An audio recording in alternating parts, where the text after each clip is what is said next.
Hello students, Wasim Sahir स्वागत है आपका एक बार फिर से हमारे और आपके प्यारे से यूट्यूब चैनल के ऊपर, जिसमें आज हम सीखने वाले हैं फिजिक्स सब्जेक्ट, जिसमें जेईई मेन 2023 का ये जो एमसीक्यू है वो आज हम लोग सॉल्व करने वाले हैं। तो बेसिकली जो हमारा क्वेश्चन है यूनिट्स एंड डायमेंशन इस लेसन से है। चलो क्वेश्चन की तरफ बढ़ते हैं। देखो क्या दिया है, if the velocity of light c, universal gravitational constant g and Planck's constant h are chosen as the fundamental quantities, the dimension of the mass in the new system is। तो देखो अभी हम लोग को यहाँ पे क्या करना है कि मास का डायमेंशन निकालना है। मास का जो डायमेंशन है हम लोग को पता है फंडामेंटल क्वांटिटीज के फॉर्म में। जनरली हम लोग जो डायमेंशन निकालते थे फंडामेंटल क्वांटिटीज के फॉर्म में निकालते थे, लेकिन यहाँ पे हम लोग को बोला है कि जो डिराइव्ड क्वांटिटीज है, जो c मतलब वेलोसिटी है, यूनिवर्सल ग्रेविटेशनल कांस्टेंट है और जो h प्लैंक कांस्टेंट है, इसके फॉर्म में हम लोग को m यानी कि मास का डायमेंशन निकालना है। तो बेसिकली देखो मास का डायमेंशन क्या होता है, m1 होता है, L0 और T0, ये मास का डायमेंशन होगा, बराबर। उसके बाद अगर मैं बात करूं c की, c इज वेलोसिटी, वेलोसिटी का डायमेंशन क्या होगा, लेंथ अपॉन टाइम, मतलब L1 T⁻⁻1 होगा। उसके बाद capital G universal gravitational constant, इसका क्या डायमेंशन होता है, m⁻⁻1 L3 T⁻⁻2 होता है। उसके बाद h प्लैंक्स कांस्टेंट, इसका क्या डायमेंशन होता है, इसका डायमेंशन होता है m⁻1 L2 T⁻⁻1। ओके, तो तीनों क्वांटिटी के, चारों क्वांटिटी के डायमेंशन हम लोग को मिल चुके हैं।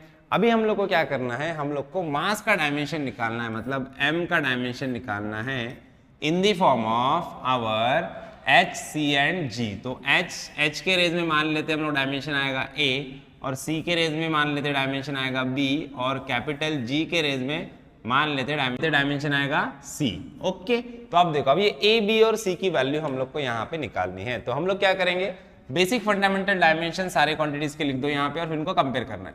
तो मास का डायमेंशन क्या होगा, फंडामेंटल डायमेंशन क्या होगा, m1, मास का डायमेंशन हो जाएगा हमारा m1 L0 T0।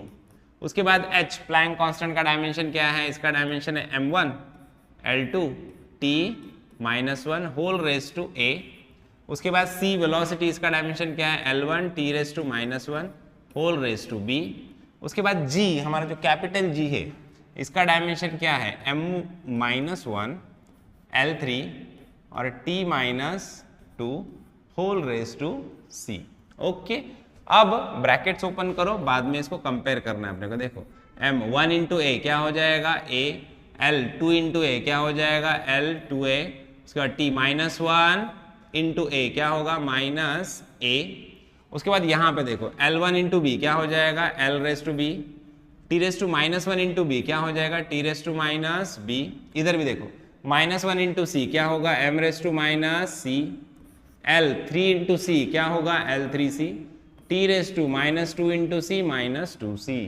अब क्या करना है, जो सेम डायमेंशन उनको एक साथ लिख दो, मतलब सिंपल है, ऐसे बोल सकते हो ये दोनों का बेस सेम है तो ऊपर क्या होगा, एडिशन होगा, सिंपल। तो डायरेक्ट लिख सकते हैं ना हम लोग। देखो ये a और इधर क्या है -c, तो मैं क्या लिख दूंगा इधर रेज में a - c, बेस सेम है तो ऊपर क्या होता है, एडिशन, है ना।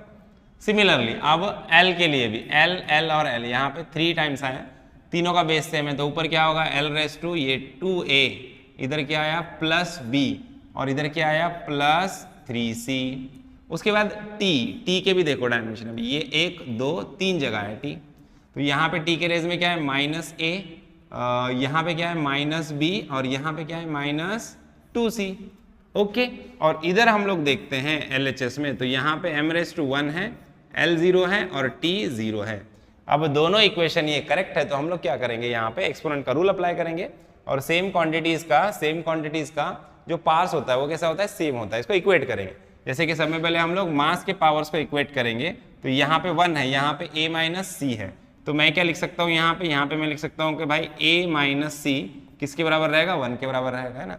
दोनों के बीच में इक्वल टू साइन है तो ये दोनों के पावर भी कैसे रहेंगे, सेम रहेंगे, एक्सपोनेंट के रूल है ना। तो 1 इज इक्वल टू क्या रहेगा, a - c रहेगा।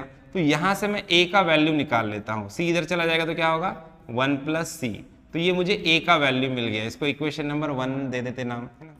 उसके बाद सेकेंडली मैं डायमेंशन कंपेयर कर रहा हूँ l के, तो यहाँ पे देखो l के रेज में 0 है, यहाँ पे l के रेज में 2a + b + 3c है, ये किसके बराबर हो जाएगा, 0 के बराबर, क्योंकि यहाँ पे रेज में 0 है और यहाँ पे रेज में ये इक्वेशन है।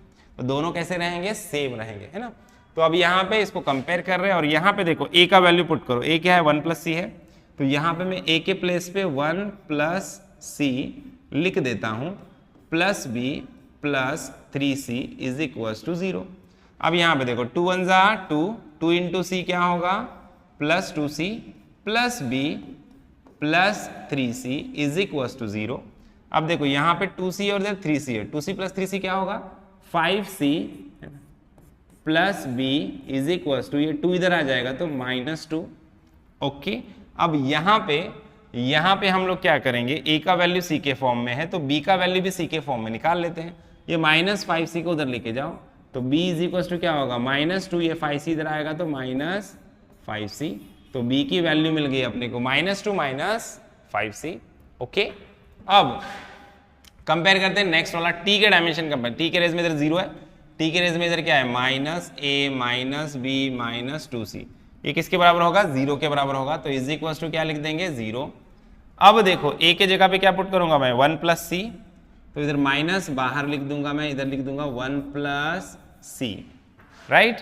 अब इसके बाद ये -b को मैं b के प्लेस पे क्या लिखना है मुझे -2 -5c, तो पहले माइनस बाहर, उसके बाद b की वैल्यू पुट करो, क्या है -2 -5c है, उसके बाद इधर तो -2c है, लिख दो। अब सारी इक्वेशन में एक ही अननोन है जो कि c है, उसकी वैल्यू अपने को मिल जाएगी। यहाँ पे देखो माइनस से अंदर मल्टीप्लाई, माइनस ये 1 हो गया, माइनस प्लस क्या होगा माइनस ये 1c, c के साथ कुछ नहीं मतलब 1c। अब ये माइनस से अंदर मल्टीप्लाई करो तो प्लस हो जाएगा, तो माइनस माइनस प्लस 2 है ना, माइनस माइनस क्या होगा प्लस 5c, और यहाँ पे क्या आया -2c = 0। अब c के कोएफिशिएंट्स कंपेयर करो, देखो यहाँ पे -1 -2 क्या होगा -3, 5 - 3 क्या होगा +2, तो यहाँ पे क्या आया +2c, समझ में आया, -1 -2 -3 हो गया, 5 - 3 क्या हुआ +2c आ गया। अब यहाँ पे देखो -1 + 2, -1 + 2 क्या आएगा +1 आ जाएगा = 0। अब यहाँ पे ध्यान से देखना, देखो अब क्या होगा, अब यहाँ पे देखो 2c + 1 = 0 आया, तो c की वैल्यू निकालना है, 2c = क्या होगा -1 है ना, तो c = क्या हो जाएगा -1/2, तो c का वैल्यू क्या है अपना -1/2 आया, मतलब कैपिटल G के रेज में -1/2 किधर दिख रहा है, किधर दिख रहा है, कैपिटल G के रेज में इधर -1 है, इधर +1/2 है, इधर -1/2 इधर नहीं है, तो मतलब अपना C हमारा करेक्ट ऑप्शन रहेगा।